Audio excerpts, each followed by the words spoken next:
Assalamualaikum warahmatullahi wabarakatuh. Salam sejahtera untuk kita semuanya. Om Swastiastu, Namo Buddhaya. Salam kebajikan dan semua makhluk yang ada di bumi berbahagia. Bapak Ibu yang saya cintai, ya saya sayangi, dari berbagai kota ini ya. Yang tadi yang datang masih dengan penuh air mata kepedihan. Tapi jangan khawatir, ya, semua air mata kepedihan nanti akan dirubah menjadi mata air kebahagiaan, ya, mata air kelimpahan, ya. Dan di sini, Bapak sekalian, hukumnya pasti.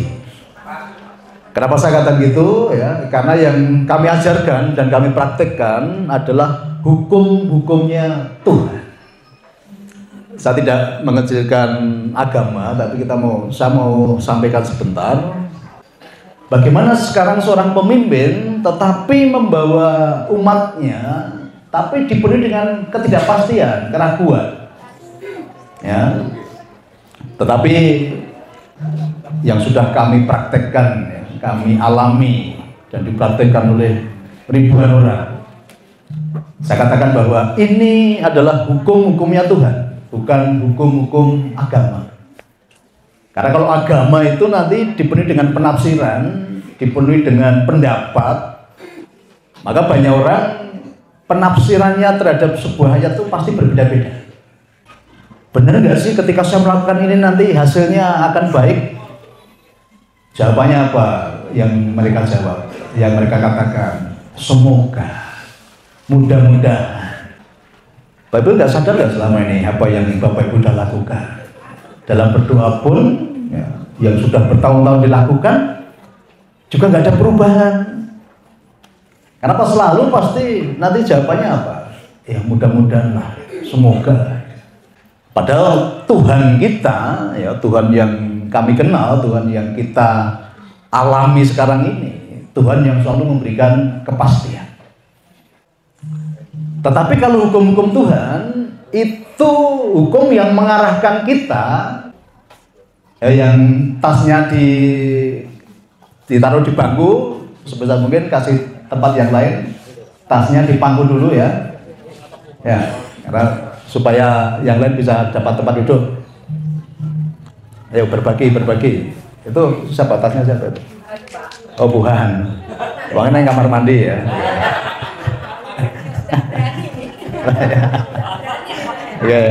Ya, udah ada orangnya. Kasihan janda dia ya.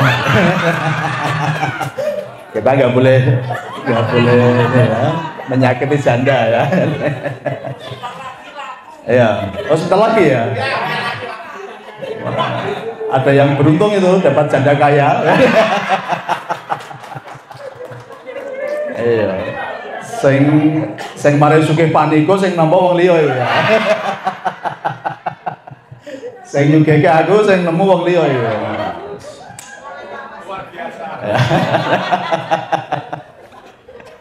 Oke, ya. Maka saya nggak berani promo janda di sini karena jandanya udah kaya semua di sini. Lah ya. Nah, sekarang Bapak Ibu mau nggak di dunia menderita tapi mengumpulkan pahala nanti dipakai di akhirat? Kira-kira mau nggak? Nggak mau ya. Dan akhiratnya pun nggak jelas nanti dapat atau enggak. Kan malah kena prank 2 kali ya. Kena prank 2 kali. Udah di sini tadi jerih payah mengumpulkan pahala, ternyata di sana pun nggak bisa dipakai. Kan itu. Nah, sementara kalau hukum-hukum Tuhan itu tidak seperti itu. Untuk mengarahkan hidup kita ini kepada kepastian dan kepada kebaikan-kebaikan. Jadi kalau kamu lakukan ini, nanti pasti hidupmu akan seperti ini gitu loh. Ya, kalau kamu jalankan ini, kamu lakukan ini, nanti kamu hidupmu akan menjadi seperti ini. Ya contoh ya, ini tak kenalkan dulu hukumnya Tuhan. Ini yang banyak orang hafal ini ya. Ada namanya hukum tabur tuai. Ya. Jadi konsekuensi dari sebuah taburan tadi, apapun yang Anda tabur, Anda menabur kebaikan, pasti nanti dapatnya kebaikan. Nah, jadi itu pasti. Anda menabur benih, katakanlah menabur jagung, pasti nanti panennya jagung. Jadi selalu bicaranya pasti. Ya itu tidak ada kata semoga. Aku mau nanam jagung, nanti semoga tukulnya jagung, enggak gitu. Ya, jadi pasti gitu. Paham ya bedanya? Itu salah satu hukum tadi ya. Sama-sama menaburnya, sama-sama keluar uangnya. Kalau Tuhan mengatakan tadi pasti, tetapi kalau di agama semoga, ya, mudah-mudahan nanti Tuhan ijabah, mudah-mudahan Tuhan nanti jawab doanya, mudah-mudahan Tuhan kabulkan yang menjadi hajatnya, kan itu. Karena kalau saya melihat ini, memang ini saya buka dulu ya supaya nanti ada pemahaman nanti ya. Karena agama ini tergantung pemahaman. Nah, ini perlu dipahami juga. Selama ini kan kita ditakut-takuti bahwa agama itu yang menciptakan Tuhan. Padahal selama ini Tuhan itu tidak pernah menciptakan agama. Ini diingat-ingat ya. Tuhan tidak pernah menciptakan agama. Tapi selama ini kita ya, dikasih program bahwa oh ini agamanya Tuhan ini. Ya, Tuhan tidak pernah membuat agama. Karena agama itu selalu adanya adalah setelah para nabi itu sudah tidak ada. Kita mau belajar bersama ya tentang kesadaran maksudnya, tentang kesadaran. Karena ini penting sekali. Bagaimana kita semua nanti menjadi sang sadar ya. Nanti kalau ini dijalankan ya saya katakan nanti pasti kehidupan Bapak Ibu semua pasti berubah. Pasti menjadi baik. Pasti mengalami kelimpahan. Pasti mengalami kelimpahan. Jadi yang hari ini datang dengan rasa-rasa yang tidak enak, tenang saja ya. Itu jalankan itu, praktekkan itu, nanti pasti mengalami suatu kehidupan yang sangat baik. Nah, saya akan mengambil dua pelajaran ya di agama ya. Atau saya mau ngambil dari pelajaran Nabi ya, dari Nabi Muhammad dan Nabi Isa. Itu ada kata-kata yang sama. Kalau di Islam itu dikatakan bahwa aku bersaksi ya. Ya namanya syahadat ya. La ilaha illallah kan itu. Muhammadur Rasulullah. Aku bersaksi tidak ada Tuhan, nah, sebenarnya tidak ada ilah. Nah, ilah itu kalau di Indonesia diganti menjadi Tuhan. Yang betul ilah I-nya kecil ya. Aku bersaksi tidak ada ilah selain Allah gitu ya. Nah di Kristen juga sama. Di Kristen itu ada ayat yang mengatakan kamu akan menjadi saksiku ya. Kita semua ini adalah menjadi saksi gitu. Jadi tugas kita ini sebagai apa? Sebagai saksi. Nah tugasnya saksi apa? Tugasnya saksi itu hanya menyaksikan ya, menyaksikan. Nah, kemudian disaksikan apa bos sekalian? Kira-kira yang disaksikan apa ini? Ayo bisa jawab gak kira-kira? Oke ya. Nah selama ini kan banyak orang tuh ngomong menjadi saksi tapi nggak jelas saksi apa ini gitu loh. Apa saksi dusta? Apa saksi? Makanya dipahamkan dulu ya. Nanti kalau kita semua udah paham tentang fungsi saksi ini, nanti kita akan mengalami pindahan hidup. Ya, jadi tadi bahwa aku bersaksi atau kamu akan menjadi saksiku. Nah, saksi di sini Bapak sekalian, ya tugas kita adalah menyaksikan kebesaran Tuhan di setiap fase kehidupan kita. Jadi tugas kita tuh menyaksikan karya-karya Tuhan, keagungan Tuhan, kebesaran Tuhan di setiap perjalanan kehidupan kita. Jadi yang disaksikan apa? Kebesaran Tuhan, keagungan Tuhan, karya-karya Tuhan di dalam setiap perjalanan kehidupan kita. Ingat-ingat ya, yang disaksikan adalah karya Tuhan, kebesaran Tuhan, keagungan Tuhan. Tetapi seringkali banyak orang ini menjadi saksi, menyaksikan setiap fase dalam kehidupan kita, dalam perjalanan hidup kita, Tapi yang disaksikan bukan kebesaran Tuhan, tapi yang disaksikan apa? Anda mengambil sudut pandang bahwa Anda itu sebagai korban. Anda sebagai pihak yang disakiti. Anda sebagai pihak yang dizolimi. Anda sebagai pihak yang teraniaya. Jadi Anda memposisikan diri selalu menjadi korban, gitu. Saksi korban, ya kan, saksi pernah ya, ada saksi korban ya. Selama ini banyak orang, ya, fungsi saksi tadi bukannya menyaksikan campur tangan Tuhan dalam setiap kejadian, bukannya menyaksikan keagungan Tuhan dalam setiap kejadian, tapi selalu menyaksikan dirinya itu sebagai korban. Nah, saksi korban namanya ya, saksi korban.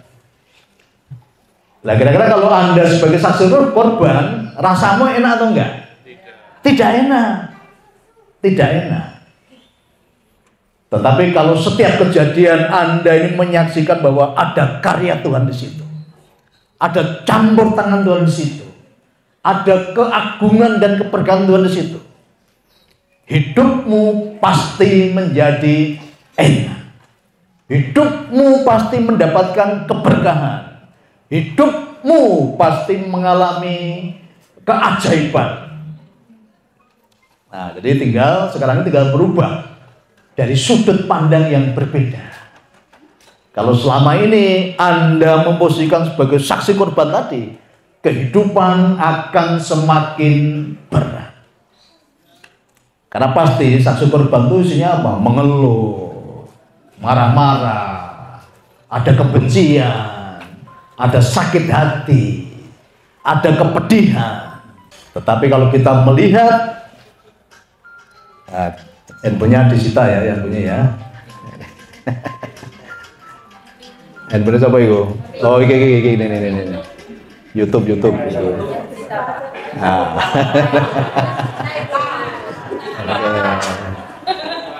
Ya, HP-nya Kang Won itu. Oke ya. Nah, sekarang kita rubah ya, bagaimana kita menjadi penyaksi tapi dari sudut kebesaran Tuhan. Bahwa dalam setiap perkara, dalam setiap kejadian hidup kita, dalam setiap hal-hal yang mampir dalam perjalanan hidup kita, di situ pasti ada keagungan Tuhan, ada rencana Tuhan, dan ada campur tangan Tuhan di dalam setiap peristiwa itu. Dan nanti pasti akan terjadi ketika Anda sudah bisa menyaksikan dari sudut pandang Tuhan, pasti akan terjadi sesuai dengan prasangkamu kan, itu Tuhan seperti itu kan. Ya, Tuhan katakan apa? Aku tergantung persangkaan hamba. Sama kalau di kitabnya Nabi Isa dikatakan jadilah sesuai dengan iman. Nah, jadi kalau kita sebagai penyaksi tapi dari sudut pandangnya Tuhan, selalu melihat semua itu baik adanya. Ya, semua itu baik adanya. Dan Tuhan tinggal ACC tadi. Apapun prasangkamu terhadap kejadian itu, ya, apapun yang kamu imani terhadap kejadian itu, Tuhan tinggal tanda tangan gitu loh. Tuhan tinggal tanda tangan. Nah, sebagai katakanlah Tuhan sebagai hakim yang agung, apapun cara kamu menyaksikan tadi, ya, Tuhan pasti ketok palu, menyetujui gitu. Menyetujui. Ya, termasuk ketika Anda juga memposisikan diri sebagai saksi korban tadi. Kalau Anda mengatakan ini penderitaanku, ini membuat hidupku semakin hancur, membuat hidupku semakin menderita, ya, membuat aku tidak berdaya. Tuhan sang hakim agung tadi juga sama, tinggal ketok palu gitu loh. Nah, ternyata simpel loh, gampang nih. Tadi loh, aku bersaksi. Nah, ini saya bedah lagi ya kata-kata tadi ya. Aku bersaksi tidak ada ilah selain Allah. Ya, yang di bahasa Indonesia terjemahkan Tuhan. Tapi sebenarnya ilah kecil. Tapi aku tahu nggak, selama ini ya, banyak orang itu menciptakan Tuhan di dalam pikirannya gitu loh. Nah, sadari ya, ternyata banyak manusia yang menciptakan Tuhan dalam pikirannya. Makanya apa? Tuhannya penuh dengan keterbatasan. Tuhannya Tuhan yang lemah. Tuhannya Tuhan yang tidak berdaya. Tuhannya Tuhan yang pemarah. Tuhannya Tuhan yang suka menghukum. Tuhannya Tuhan yang suka murka. Bahkan Tuhannya Tuhan yang suka melaknat. Itu artinya ilah itu loh. Ilah-ilah yang kamu cipta dalam pikiranmu sendiri gitu loh. Jadi selama ini ternyata banyak orang menciptakan Tuhan-Tuhan dalam pikirannya sendiri. Tuhan yang tidak berdaya. Tuhan yang suka menghukum. Tuhan yang suka menguji. Tuhan yang suka mencobai. Tuhan yang tersinggungan. Tuhan yang sensi. Ada lagi yang lebih parah, apa? Tuhan yang masih perlu dibela oleh umatnya. Sekarang kalau ada Tuhan yang perlu dibela umatnya, kira-kira Tuhannya berkuasa nggak itu? Tuhannya lemah atau kuat? Lemah. Nah, kenapa? Tuhan yang kamu ciptakan sendiri. Maka perlu pembelaanmu. Itu Tuhan yang kamu ciptakan sendiri. Tuhan yang tidak berdaya. Nah, saudari, selama ini banyak orang ternyata bukan berprasangka baik terhadap Tuhan, tetapi selalu berprasangka buruk terhadap Tuhan. Ini yang saya dengar ini. Ada yang mengatakan, Pak, saya itu dikasih ujian Tuhan, tidak berhenti-berhenti, Pak. Pak, cobaan Tuhan yang diberikan ke saya itu beruntun, Pak. Nah, sadar ya bahwa Anda ini sekarang sudah berprasangka buruk terhadap Tuhan. Ya, tapi ya Tuhan yang kamu cipta dalam pikiranmu tadi loh. Ya, bukan Tuhan yang sebenarnya. Bukan Tuhan yang sesungguhnya. Nah, itu. Ayo, ketika ada orang sakit di rumah sakit, apa yang dikatakan? Nembe pikantuk ganjaranipun Gusti Allah. Nah. Padahal loro iki mergo kakean mangan apa? Mangan jeruan, pas mangan jeruan meneng wae ya. Ora rumangsa wah pikantuk berkah Gusti saged mangan jeruan ra. Nah, begitu loro lho ngomongnya pikantuk ganjaranipun Gusti Allah. Kurang ajar iki. Loro tiga-tiga dhewe begitu nyalahke Gusti Allah. Nih, ayo sadari dulu ya. Nanti yang mau nangis silahkan nangis nanti kalau udah pada sadar.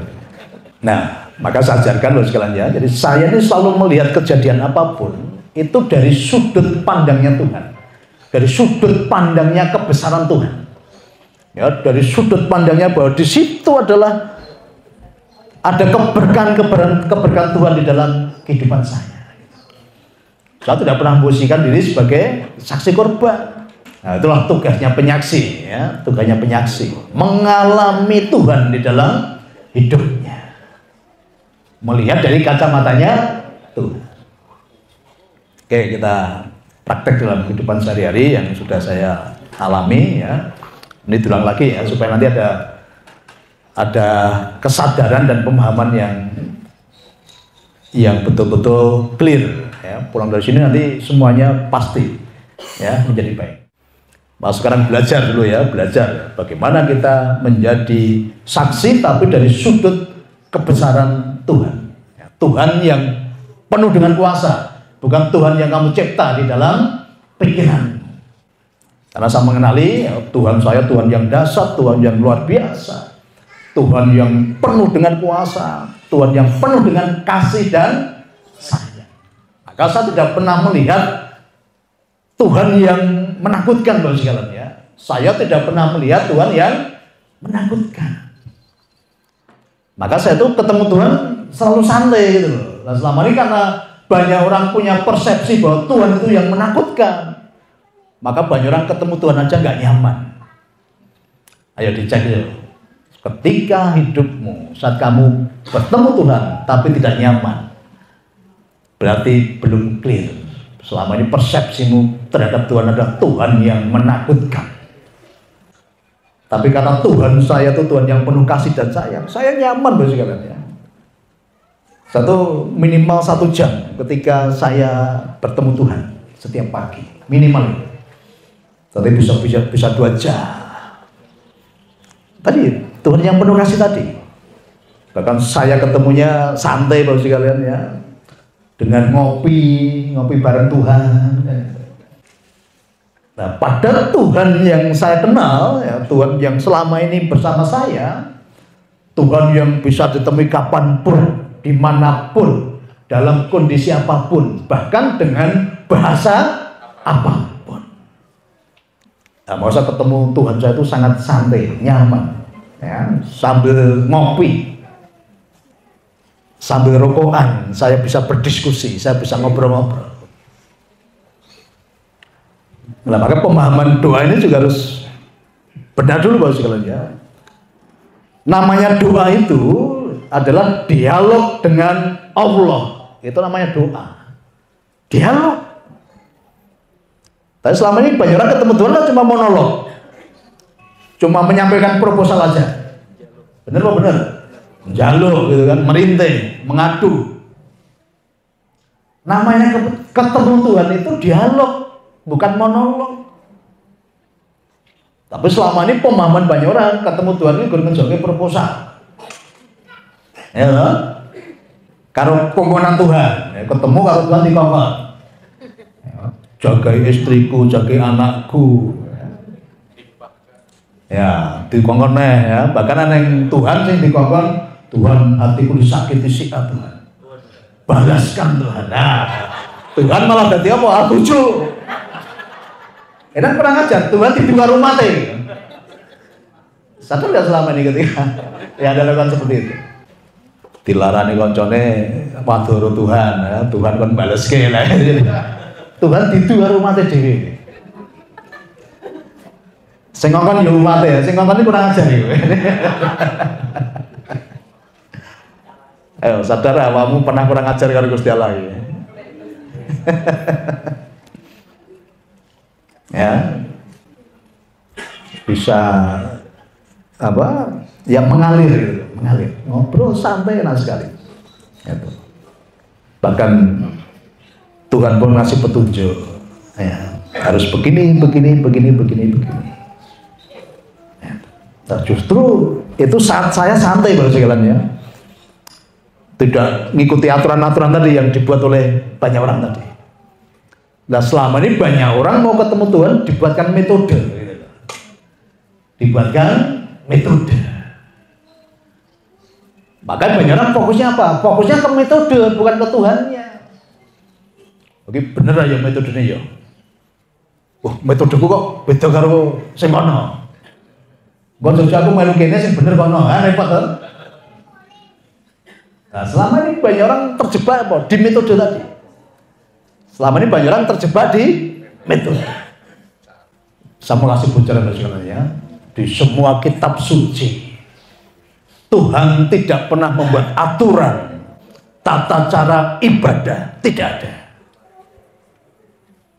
Sadari dulu ini. Berarti yang membuat tata cara menghadap Tuhan siapa selama ini? Manusia. Maka caranya dong beda-beda. Caranya berbeda-beda. Bahkan banyak orang ribut hanya gara-gara cara tadi. Karena masing-masing mengklaim caranya yang paling benar, caranya yang paling baik, yang lain salah.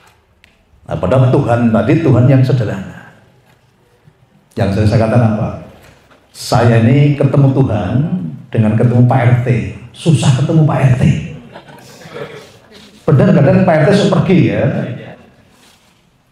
Tapi Tuhan bisa saya temui dimanapun, kapanpun, dalam kondisi apapun, dengan bahasa apa.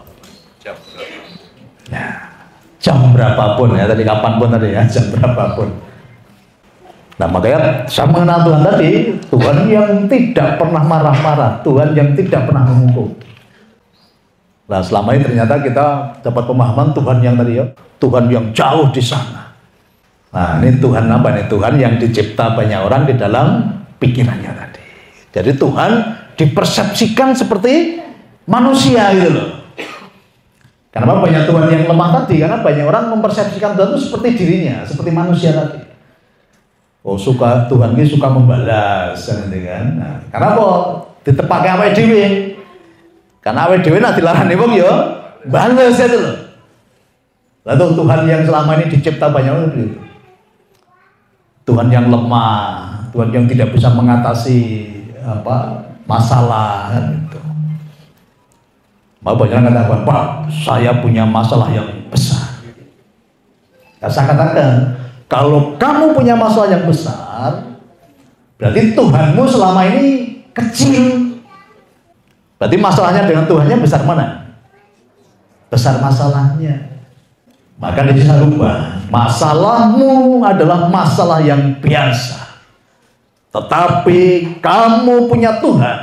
Tuhan yang luar biasa. Maka Tuhanmu yang dibesarkan dulu, bukan masalahmu yang dibesarkan. Nah, dan selama ini karena banyak orang tidak melihat Tuhan yang besar tadi, maka selalu yang dilihat masalahnya yang besar. Sekarang kalau kita punya Tuhan yang besar, masalahmu selesai gak kira-kira? Selesai. Maka tinggal curhat sama Tuhan saja. Tinggal bagaimana kita melihat kejadian itu dari sudut pandangnya Tuhan.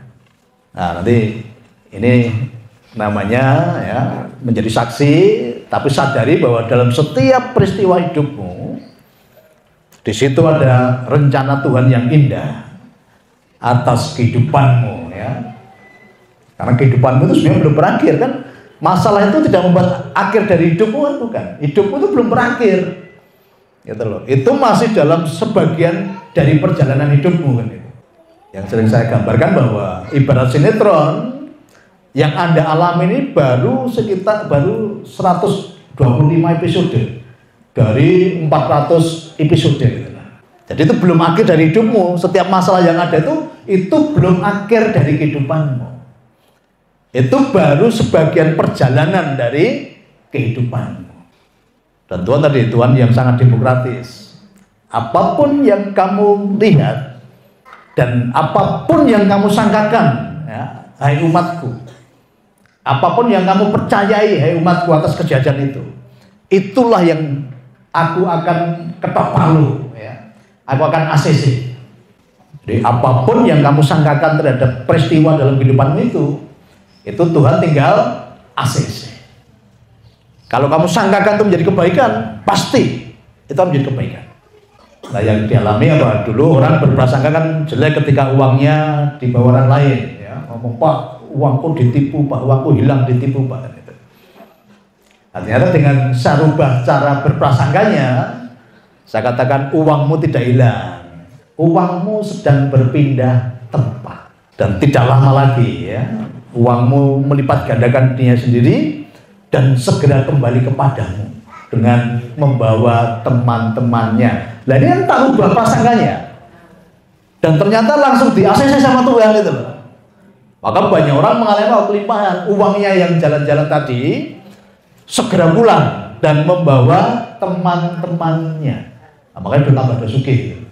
Doa-doa yang kita ajarkan ya, bukan doa yang meminta-minta lagi, tetapi doa penciptaan. Karena selama ini kalau kita meminta-minta berarti Anda disangkakan sebagai seorang pengemis. Kalau pengemis ya dapatnya kecil. Ya, seperti Bapak Ibu kalau ngasih pengemis kan carikan yang paling kecil, yang paling lecek. Nah, kasih pengemis ya.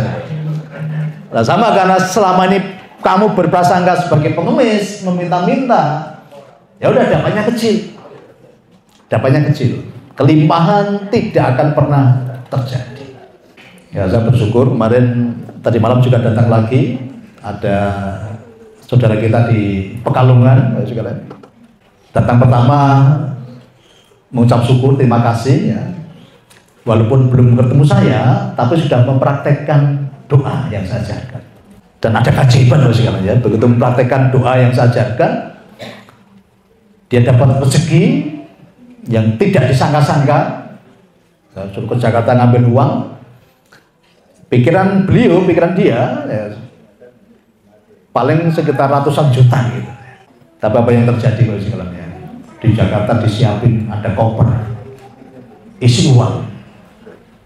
Nah, bayangkan kalau koper isi uang berarti kira ini ya, miliaran. Akhirnya dibawa pulang, sampai rumah juga dia dibiarin itu aja kopernya karena dia pengen memberi kejutan ke istrinya. Kemudian istrinya nanya, sampai rumah baru sekalian ya, Istrinya nanya, "Pak, kopernya kok nggak dibuka?" Terus mama buka betul. Nah, ketika dibuka istrinya, uang 3 miliar.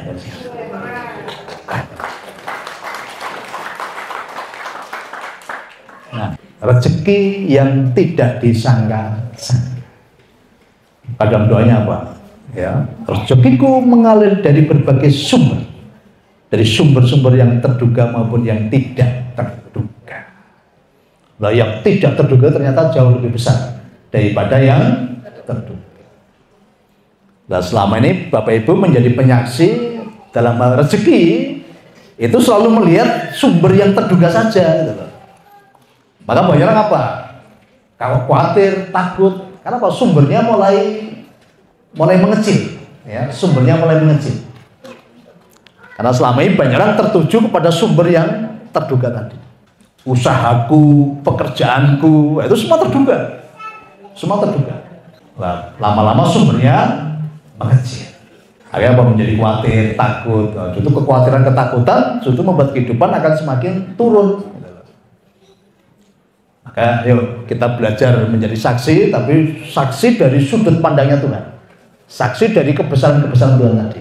Oke, Bapak ya, jadi menjadi saksi, sadar dulu tugas kita hanyalah sebagai penyaksi, tetapi dari sudut pandangnya Tuhan.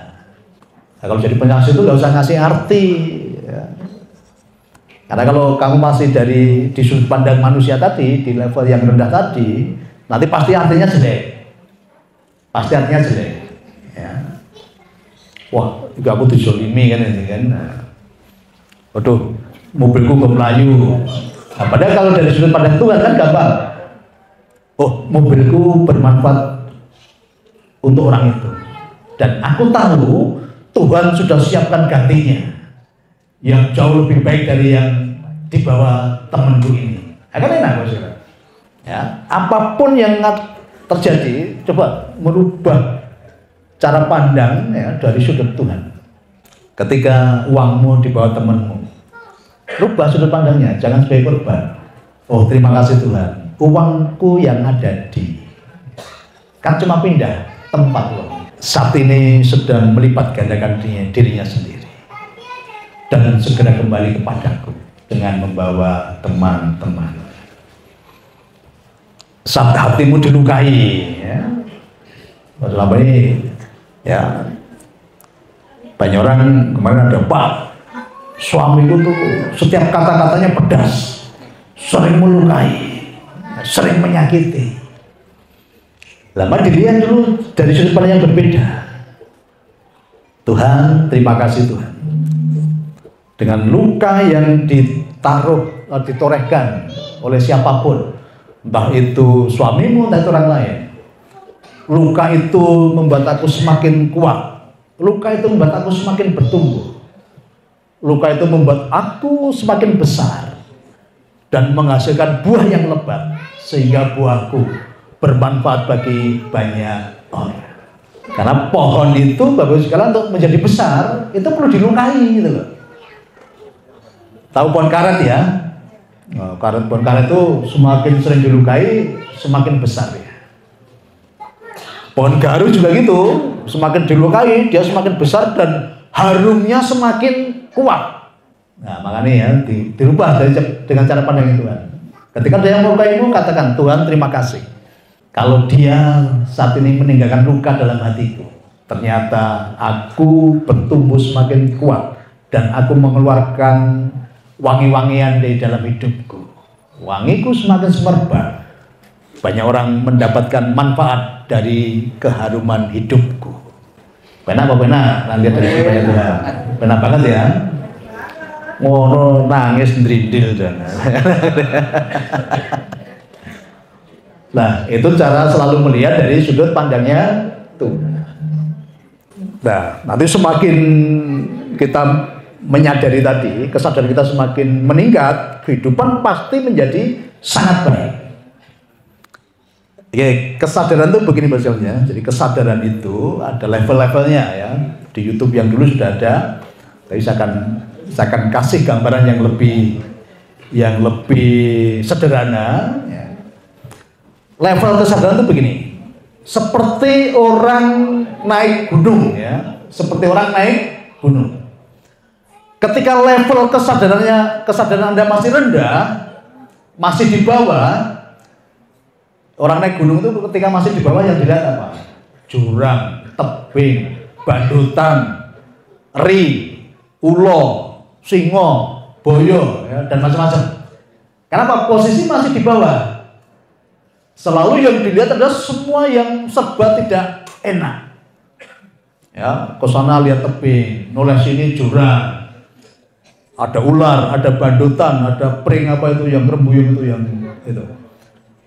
Itu ketika level kesadarannya masih di bawah. Jadi melihat semua itu jelek. Melihat semua itu menakutkan. Melihat semua itu bikin khawatir. Melihat semua itu bikin lemas gitu ya. Karena apa? Tebing, jurang, bandutan, ya, macam-macam yang tidak enak. Nah sama ya, kehidupan kita ketika masih di level rendah selalu melihat semuanya itu serba tidak menyenangkan. Tapi sang pendaki gunung tadi, begitu sampai di atas, ya, semakin ke atas, kira-kira semakin indah atau semakin menakutkan? Semakin indah.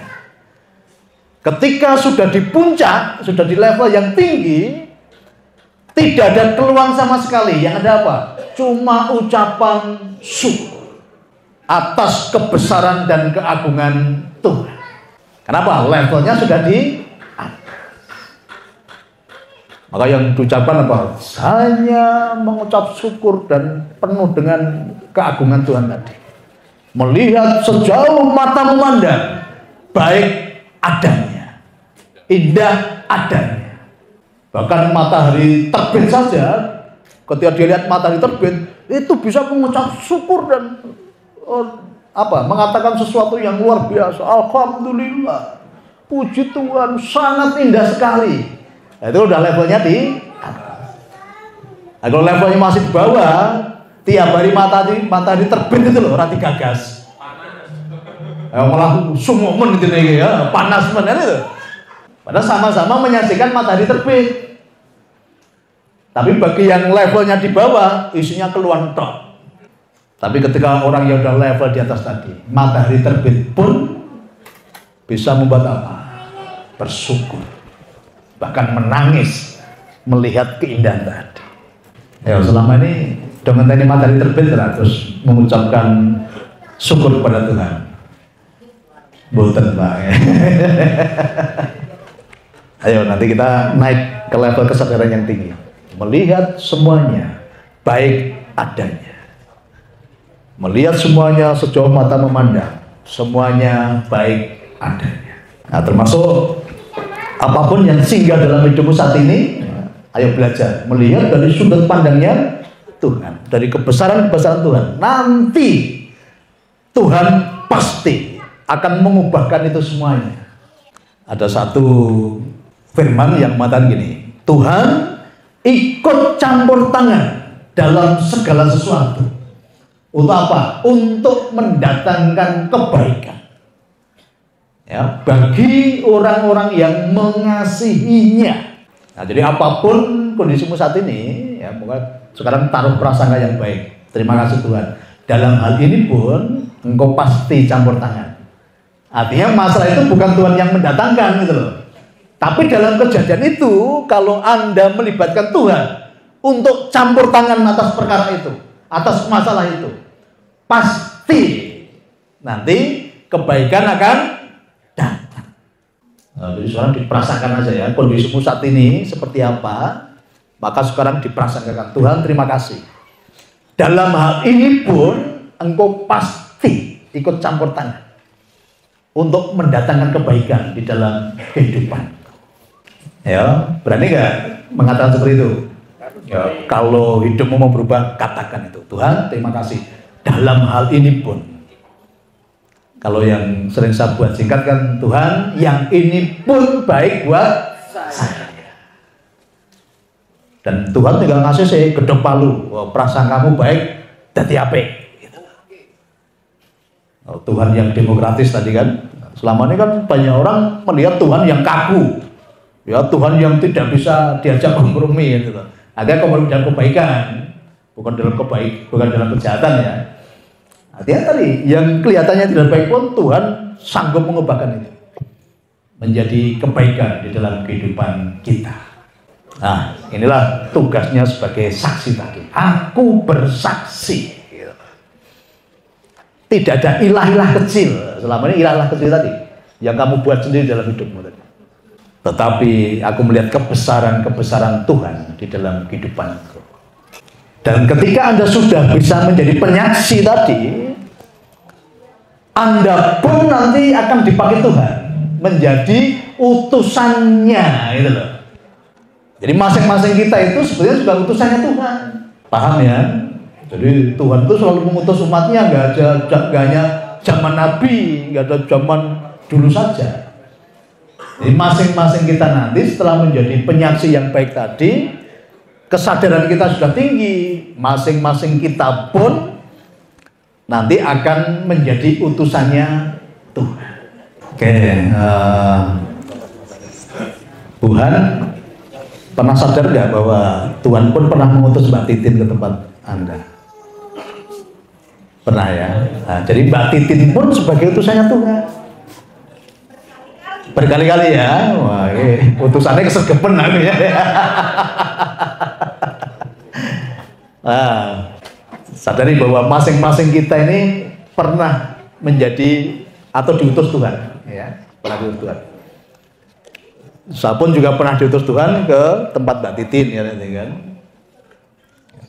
Terus Mbak Titin nanti diutus Tuhan lagi ke si A, si B, si C, ke yang lain kan. Nah, masing-masing kita nanti setelah menjadi penyaksi-penyaksi yang benar tadi, kita pun akan dipakai Tuhan sebagai apa? Utusan. Bangga nggak menjadi utusannya Tuhan? Bangga. Mau nggak menjadi utusannya Tuhan?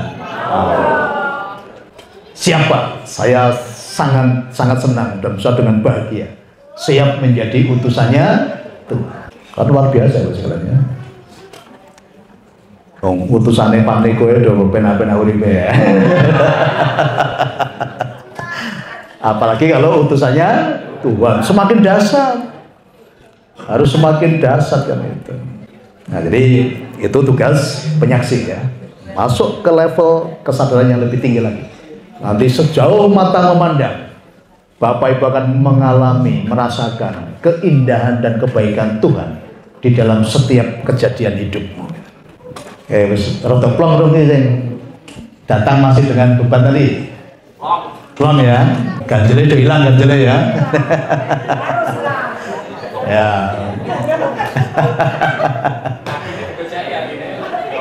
Ya. Ini aku itu bocoran loh Tuhan.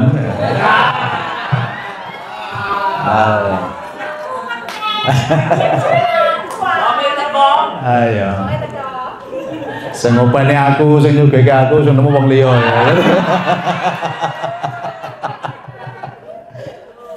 Tapi saya belajar ikhlas ya.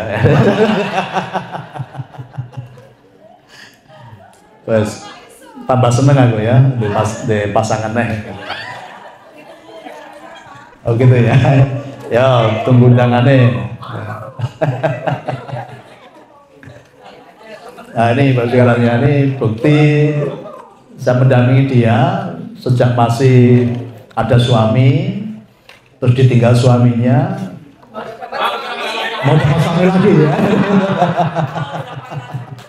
Nanti semua akan mengalami sama ya, seperti yang sekarang ada beberapa yang baru ditinggalkan suami, ya, tenang saja, ya, karena ada Tuhan yang penuh dengan kasih sayang, yang akan selalu menyertai kehidupan panjenengan semuanya.